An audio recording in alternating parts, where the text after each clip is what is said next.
मान्य सदस्य आर्यन राई, छोटकरीमा आफ्नो कुरा राख्नुहोस्।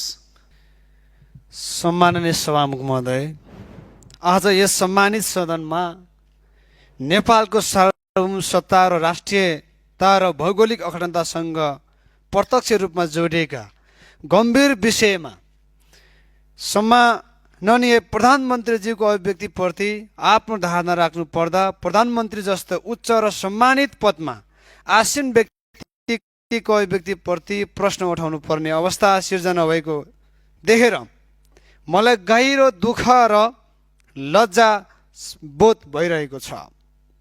नेपालको सार्वभौम सत्ता, स्वतन्त्रता र राष्ट्रिय एकता र भौगोलिक अखण्डता कुनै राजनैतिक दल, सरकार वा व्यक्तिको मात्र विषय होइन। यो सम्पूर्ण नेपाली जनताको साझा भावना र संविधानको मूल मर्म र राष्ट्रको अस्तित्वसँग जोडिएको विषय हो।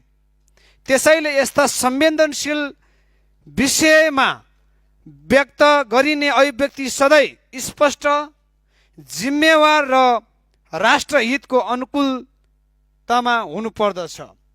सभामुख महोदय, हामीलाई श्रम संस्कृति पार्टीले जनताले चुनाव जितेर के हार्छस् भन्थे।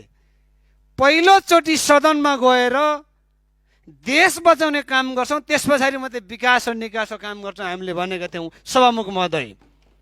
त्यसैले यस सम्मानित सदनबाट म भन्न चाहन्छु सभामुख महोदय, मलाई हाम्रा प्रधानमन्त्रीज्यूले यति कमजोर र मिथ्या र तथ्यहीन तपाईँको चाहिँ हाम्रो प्रश्नको उत्तर दिनुहुन्थ्यो भन्ने लाग्थ्यो भने, त्यो थाहा थियो भने मैले हिजो त्यो प्रश्नमा सोधिनै थिएँ सभामुख महोदय।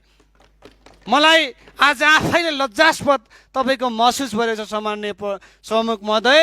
त्यसै कारणले म भन्न चाहन्छु सम्माननीय प्रधानमन्त्रीज्यूले यो उहाँको त्यो रेकर्डबाट हटाउने कुरा मात्रै होइन, यो चाहिँ इतिहासमा एउटा नजिर तपाईँको चाहिँ यस्तो स्थापित भयो। सम्माननीय सभामुख महोदय, भोलि तिम्रो प्रधानमन्त्रीले नै भनेको हाम्रो भूमि तिमीले मिचेको छ फिर्ता ल्याऊ भन्छ भने कुन भूमि फिर्ता दिने सम्माननीय सभामुख महोदय? त्यसैले म भन्न चाहन्छु जसरी प्रधानमन्त्रीज्यूले यो सम्मानित सदनको रोस्टमबाट चाहिँ आएर राष्ट्रको हित विपरीत उहाँले अभिव्यक्ति दिनुभएको छ, यहीँ आएर माफी मागेर आफ्नो तपाईँको चाहिँ शब्द फिर्ता लिएर यो राष्ट्रिय तपाईँको हामीले कसैको भूमि मिच्दैनौँ र कसैले भूमि मिच्नु दिँदैन सभामुख महोदय। त्यसै कारणले गर्दाखेरि यो कुनै पार्टी व्यक्ति विशेष होइन सभामुख महोदय। त्यसै कारणले सम्माननीय सभामुख मार्फत रुलिङ गरियोस्, प्रधानमन्त्रीज्यू आएर आफ्नो शब्द फिर्ता लिएर यो नजिर तपाईँको चाहिँ हटाउनु पर्छ र जबसम्म त्यो तपाईँको चाहिँ कार्य यो सम्मानित सदनबाट हुँदैन, श्रम संस्कृति पार्टीले निरन्तर तपाईँको यो बैठक सदन चल्न दिँदैन, अवरोध गराउँछ सभामुख महोदय भन्न चाहन्छु। हस्, धन्यवाद। जय देश, जय माटो।